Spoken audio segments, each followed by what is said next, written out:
This webinar is designed to have a little bit of a fun spin about the music and harmony and that sort of thing, but also to introduce you on a very, very elementary level about one of our tools and provide you with some options or ideas of how to improve your orientation, your student success program, your FYE, and so hopefully when you come away from this, you will have gotten some ideas and have a little fun along the way, because again, it's all music themed. So again, I'm Julie Myers. I've been with SmarterServices for 18 plus years, and I'm going to be walking through the demo for the next few minutes.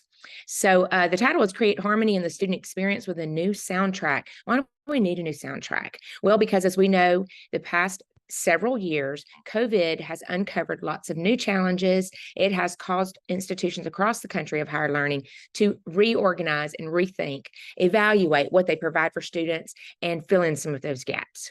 So just to note about our company, I'm with SmarterServices.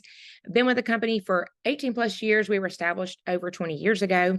We have served well over 1,000 client institutions across the country, every type from technical, community college, for-profit, nonprofit, private, Christian, you name it, we have serviced them. And I've been involved in many of those deals. We do have a proctoring technology, and as well as a SmarterMeasure, which is a student readiness assessment. We've assessed over 6.8 million students in that nationally normed assessment. We're going to be touching on that today.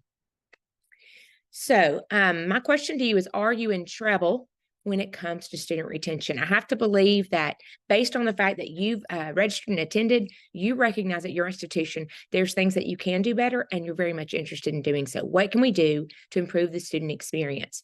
So you may be familiar with the Chloe 8 report. If you'll notice in the upper right-hand corner, we have a video about that, and I'm obviously going to share the deck with you so you'll be able to access the report and the Vimeo video directly.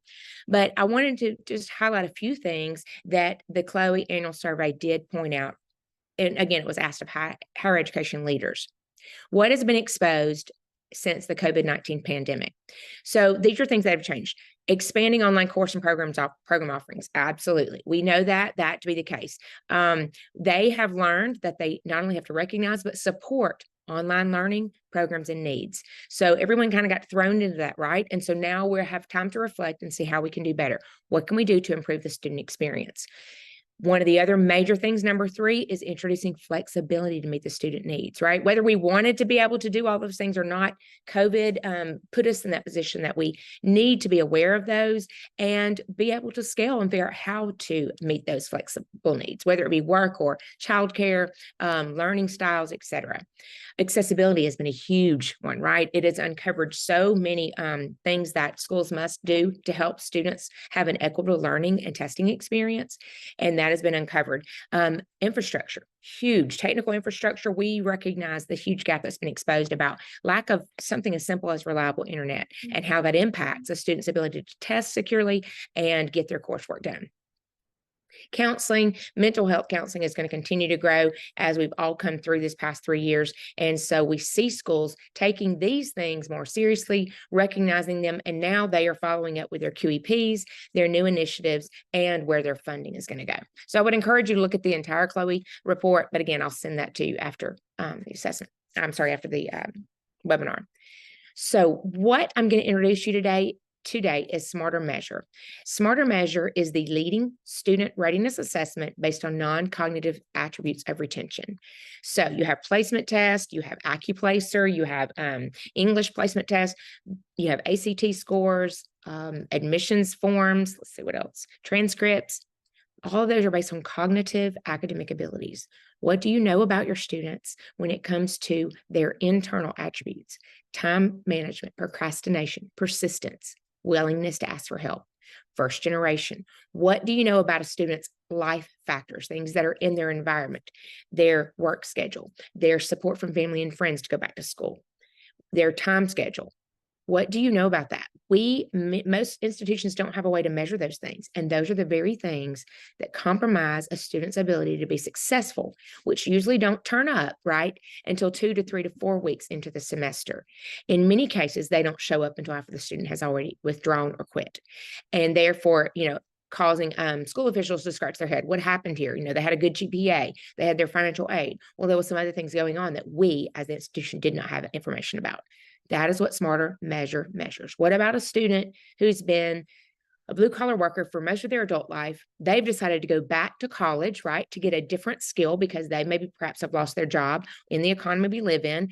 And they have not been glued to a computer and a cell phone all day. They've been out in the field of blue collar. So they don't live and die by technology. So technology and learning through technology can be very intimidating, frustrating, and overwhelming to that student. So how do you know? How do you know what their tech skills are?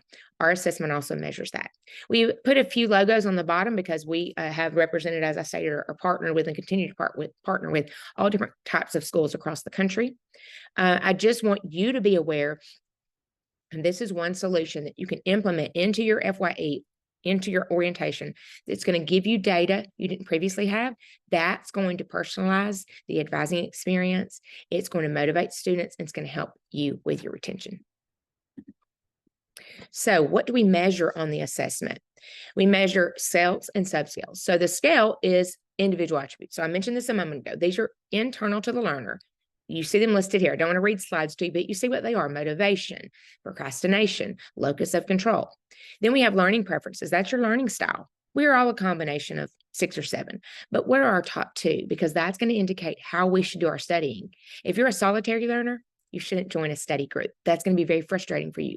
So our assessment shows you, the student, gives you feedback as to how you're going to be most successful in using your learning style to your advantage. And it also provides you additional resources for help. The external things to the learner's environment, they absolutely are going to impact a student's ability to be successful. Is it a yes or no? Is it a pass or fail? Absolutely not. It is just understanding the student, understanding themselves, what their challenges are, and then maybe some of the things they're going to need help on. And you at the institution also have access to this data. So you can not only determine what to talk with the student about and which resources to connect them with, but also perhaps do some internal evaluation of what resources you might be missing. If you have 30% of your students that are struggling with technical competencies and you don't have any internal resources, that may be something you want to think about. So in addition to those areas or those scales and subscales, we also have the on-screen reading, rate, and recall. This is not measuring reading comprehension or reading grade level. This is simply trying to measure how does a student read on screen and are they able to comprehend what they've read? Because research indicates things that are read on screen are very different than in print. And so that's important because much of the work today, whether it's fully online class, hybrid, via LMS, whatever the case might be, students are going to be required to read a lot of information on screen, and they may comprehend that differently, right, than they would if it was in print. So is there a gap there? The technical competency and the technical knowledge I mentioned, right? Is this student adept with learning or even doing life with technology? Do they pay their bills online? Do they shop online? Are they familiar with navigating in the LMS? This is not based on Blackboard, Canvas, Moodle. This is based on, are they comfortable with general navigation? That's pretty standard with most LMSs. If they're not, doesn't mean they won't do well. It simply means they need to be aware of it and maybe need to go through some tutorials and pay special attention if they've not had previous experience. We do have a keyboarding assessment or a section that allows students to type a passage. And so this is relevant because if a student is a poor typist and much of that is going to be required in their course, they're going to have to allot additional time, right? Either that or pay someone to type their papers for them. But it's definitely going to be something they need to be aware of. We do have cognitive sections, the math and the writing readiness as well. These are not meant to replace placement tests, but in many states, they're not allowed to give placement tests and then put them in a lower level math, for example, that they get no credit for, that they're required to pay for. Some states are no longer allowing that. So while it might be recommended for a student to go on a lower math scale, it's not necessarily required. And so our cognitive sections can also be included, and that gives the administrator, admissions counselor, or the FYE person just a little bit of an indication of where they are on those two levels, the student, the math and the writing. Now we're going to take a quick peek at a student report, which as a student, when the student completes it, they do get full feedback. I'm going to show you that. Also, I'm going to give you an opportunity to have access to take it yourself, the assessment. We're going to take a quick peek into the admin access. And I want you to know, we're not going to talk about implementation, but I want you to know there's a couple of different models. We do provide LTI integration. So if you're including SmarterMeasure into any type of course that students are registered, you can do that through LTI integration at no additional cost, and the student does not have to re-authenticate. However, if you're using SmarterMeasure in the admissions process before a student has actually become a student, we absolutely provide a custom user interface and a custom URL that students can use to access the assessment. So I'm going to pause right here, and we're going to hop into looking at a student report. Let me see the time. So we're about half time right now. I want to spend the next, like I said, about 5 to 7 minutes reviewing these next few things. I want to be very mindful of your time and try to beat the buzzer at 1:20, right?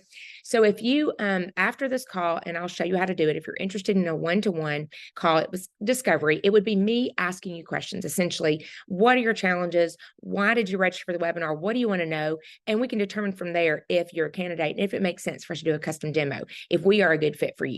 But one of the things also that we'll do is provide you the option. I will give you sample logins. You'll be able to take the assessment yourself as a student, and you'll receive one of these reports, right? It's going to look very similar to this. You won't have the options to review analytics or educator report because you will not be logged in as an administrator, which I am, but you'll be logged in as a student. You could download your report, email it. You'll notice a few places here you can customize the messaging. We provide a number scale for those who are colorblind. We're fully ADA compliant, of course, and then the color scale, which is less intimidating. 4, blue being strength, 1 being an opportunity for improvement. The student's able to see their summary, right? Their scales, their learning styles. And again, don't feel rushed. Just know that you're going to be able to review this on your own. This is just me giving you a taste of what we provide. Life factors, these are those things external to the learner. That's the scale. These are the subscales. Do you have a dedicated time to study? Or are you going to just go to Starbucks after work every day and try to do your coursework? Probably not a good plan. Do you have resources, support from your employer and your family? Now, this doesn't mean the student scored a 69D. It simply means on a 4-point scale, that's where they fell under those subscales. The feedback gives them not only their results, what that means, but also what some suggestions are to overcome that challenge. Now, the resources for support, again, is fully customizable. All of these links you can omit, add your own, because we recognize you at your institution would have some resources connected to these areas, right? Individual attributes. These are things you see the subscales, time management. Perhaps you have a workshop, right, at your tutoring center or your testing center that allows students to watch a video or maybe even come to a workshop and talk about different ideas about time management. You would be able to go to the bottom and update the resources for support. It would be done on the admin panel, but you get the idea, right? So again, same format, provides the scoring, feedback, and how you can improve. The learning styles I love because, again, we're all a combination of them all, but let's take the top 2. What does verbal mean? Not just what it means, but what are my implications for learning? This is going to give the students some direct information about what to do. Read the content of the course out loud to yourself. Verbal learners pick up on clues when they can both see and hear words. I'm not a verbal learner. Some people are. Some people don't even know what that means. This is giving them direct information. Yes, we have resources for support that you can also customize. So I won't go into every section because you will have the opportunity to take it yourself, and you will see what the students experience. Where I was just now, I'm on the admin panel, just FYI, and there are lots of customizations. I want to point out 3 things you can do, 3 things you can't do. One thing you cannot do is omit individual questions in each or any section of the assessment. It is 100% nationally normed. These questions are set, and that is where we get our nationally normed data. Number 2, you can omit an entire section. So remember, there was the internal attributes. There's the reading rate and recall, typing speed and accuracy, life factors. You can choose to omit 1 or more sections. If you keep them all, it's going to take a student about 35 minutes from start to finish. Some schools say, well, we're using the admissions process. We won't want to scare students. We want to minimize that time. We consult with you on the 2 or 3 we would recommend omitting based on predictive value and research done with other institutions from the ones that are the most predictive and diagnostic, okay? Something you can do is add a custom message at the top of the student report. You can make it say whatever you want to. Something you cannot do is modify the actual feedback in the student report.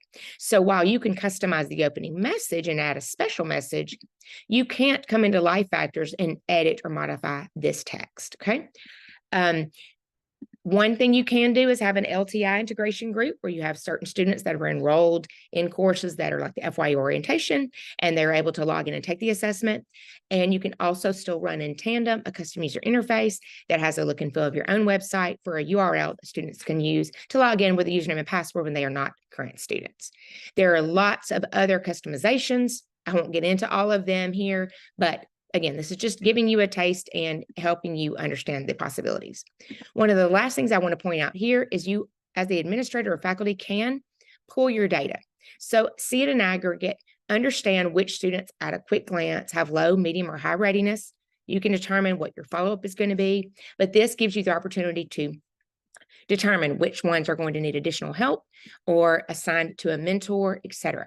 Also, if you use the LTI integration, in particular in Canvas, as a faculty member leading an orientation or FYE course, you would be able to see the same view without logging into the SmarterMeasure admin panel. It's simply done through the LTI integration. So hopefully that's helpful. I know we're getting close to that buzzer limit, so I wanted to review those things. And question, is it time for a tune-up? Based on the things you're measuring and evaluating with your student experience, retention, orientation, etc. Do you need to be reviewing your skills, experience, the assessment, what you're doing, the volume, the non-cognitive attributes, and the cognitive readiness? These data points are things that we have pulled directly from the SmarterMeasure assessment data after running a review with our founder and chief academic officer, Dr. Mike Adkins. I think he did a review of all the SmarterMeasure data across the country, across all schools after it was sanitized. And this is what we discovered. I'm going to point out a couple of things. There are more students than ever prior to the pandemic that had had no prior online learning experience. That has absolutely 100% shifted. Now they do have online learning experience. Was it positive? Was it a good thing? How can we improve it? The reduction in levels of learner readiness have absolutely decreased, which goes along with, at the bottom, that cognitive readiness, the math and writing, have absolutely declined over the past few years. That goes, I have elementary children in my family. I have high schoolers, some in college and some out of college, and one in middle school. I have 8 total. So absolutely, all of those skills have declined, and that's now starting to show up. So what are we doing as an institution to improve that? We've noticed that the life factors and individual attributes, the mean scores, have declined. Those are the things internal to the learner and inside the learner's environment. It's 1:20, as my clock says, and I don't hear a noise. So fingers crossed, I do have my phone turned off. So is it time for a tune-up your institution? How are we going to change up the playlist? What are you doing now that's working? If it's working, great. If it's not working, we have to change it. We know what the definition of insanity is, right? So how are we going to measure learner readiness and gauge that college readiness? One of the options would be to implement SmarterMeasure into your orientation or FYE course, or even the admissions process. We do have some schools to do that. How are we going to respond to what we discover? What is uncovered in the assessment and the data? We're going to be able to personalize the advising experience, have more successful student coaching, and further the cause of mental health services, which are growing rapidly at institutions of higher learning. What about those skills? The things that the students are relying more and more on technology, but there's still a population that are not high in tech skills. And so how are we going to uncover their gaps in lack of tech skills and then be able to help them do better? So one of the things we do as an organization, we create follow-up resources, supplemental resources, not only for institutions, not only for faculty, but also for student-facing. So I just pointed out a couple. How do we get into rhythm with our students? One of the things I mentioned is to personalize that advising coaching experience. If we have 20 minutes with a student, we don't need to speak to 20 things that may or may not impact that learner. We need to nail down to the 5 things we know are challenges. And how do we know that? Well, maybe they have low GPA. Okay, that's a challenge. Let's talk about this. But how do we know about their life factors, their internal attributes, their tech skills?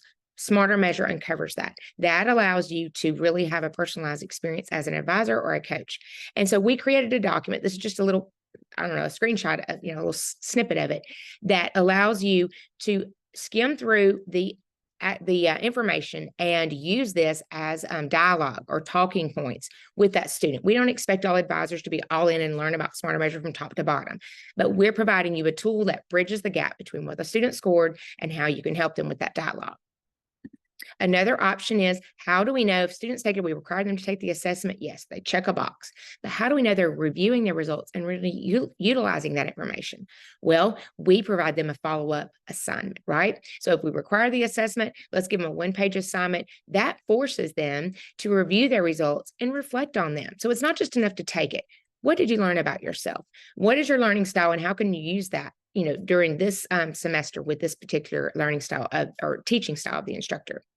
This is an opportunity for you to use this as is. You can use it as a jumping off point, or you can, just copy and paste whatever you want to. But the bottom line is, we don't just try to provide you with an assessment and turn you loose. We really want to support you and continue to provide options and resources so that you are able to truly get the most benefit, and not only you, but your students. So how do we strike the right chord? I want to introduce you to Somerset Community College case study. Again, you'll have the access to the link. And I've pulled it up here just so you see this is on our website, and it's going to tell you the full story. But I wanted to highlight a few things.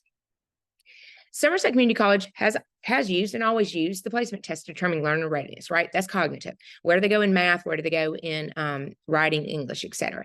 But they had no way of measuring student skills beyond their academic ability. And what they recognized was many times student success was not based on academic ability, but it was based on other hidden factors, those soft skills. And so they implemented SmarterMeasure. They advised faculty and advisors, and we coached them and gave them, information and some support resources to use the SmarterMeasure data that they're able to view from their students to offer tips, remediation, guidance, to not only celebrate the student's strengths. Wow, you did really good in that. You shouldn't have no problem, but also understand their challenges and proactively connect them to the appropriate resources. If I'm a new student in college, don't send me an email with 50 different links to resources. I need the 5 that directly relate to my challenges. I said I have 8 children. My youngest has dyscalculia and dyslexia. She's in elementary school, but I hope and pray when she does get to college that there will be an opportunity for her to receive resources that are directly related to her needs, not just all the things that are the standard list that are sent. That's not very personal. And lastly, their results. What was that result? And this was over a 12-month period. 25.1% increase in persistence among students, that an overall improved student success and confidence with all disciplines when students were exposed to SmarterMeasure, and their process of following up and supporting students at Somerset Community College. That's impressive. I want to leave you with a quote from one of our longtime clients, 10 plus years, Penn State World Campus. Richard Brungard said, what you learn about your students through the assessment, being SmarterMeasure, really allows you to tailor your support resources to their needs, right? Whether it's individual students, or you're seeing, wow, 25% of our students are scoring poorly in this area. And when I look through all of our student resources and our student services, we don't have anything that addresses that. So we need to work on that, whether we create it ourselves or we're able to find it online, et cetera, from someone else. I mentioned that we really take seriously our supporting of prospects and client schools, our readership, and partnership. We don't want to sell you something. We want to partner with you to help make your life easier, your job easier, but most importantly, the end user, that's the student. We believe education makes life better. And one of the things we do is create resources, free resources continually, recorded webinars, SME webinars, internal webinars, blog posts, videos that are going to help you do your job without having to go to a subscription service or randomly Google stuff. We really take that seriously. And all these are available to not only our readership and our clients, but you as well.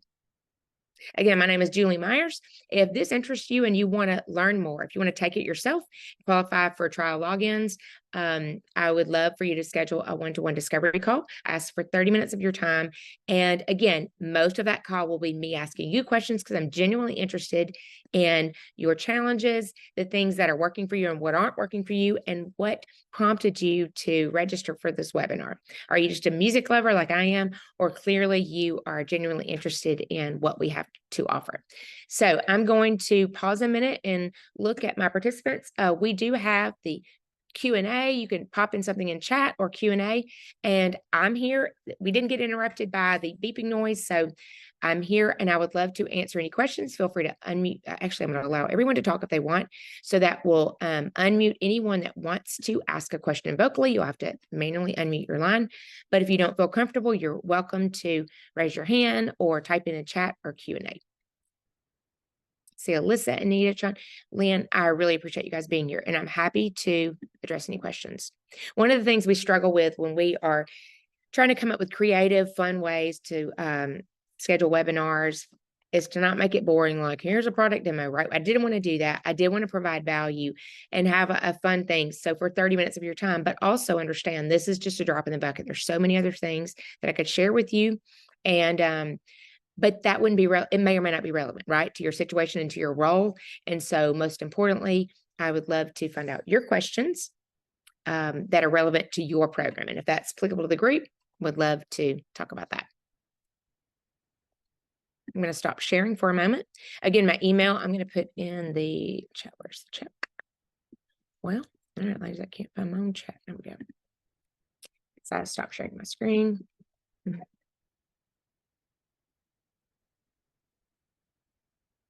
My email is there. I want to, of course, invite you to reach out to me. Obviously, I will follow up with each and every one of you. Any questions? We also have some additional webinars that are primarily designed or geared towards our current clients that are tips and tricks if you're a SmarterMeasure administrator. We have best practices. Last week, we had an amazing time management webinar that was not only for professionals and SM admins, but also that could be passed along to students. It was really well received with lots of extra resources, and that was not centered around our product. It was literally centered around just a self-help. Hey, this is how you can learn more about if you're challenged with time management. I don't see any questions coming in. I'm happy to take them. I don't see any chats coming in. And I'm shocked that we finished at 1:30. Oh, thank you. Okay. I appreciate that. Chat apparently is disabled. I see that. Thank you, Leanne. I appreciate the information. Q&A should still be accessed. This is exactly where I got your comment, Leanne, but good to know on the chat disablement. I did not set this up, so I will double check that for next time. A couple more popping in. Again, I thank you so much for positive comments and input and feedback. Yep. Perfect. I got you. Yep. All right. Done. We've answered live on both of those. Well, I'll be sending a follow-up to all of you, the recording with the slide deck. We're going to have the links to a couple of the things that I referred to. And again, you have my email. I look forward to hearing from you if you would like to have a one-on-one discussion. And I hope you have a great rest of the afternoon. Thank you so much for joining.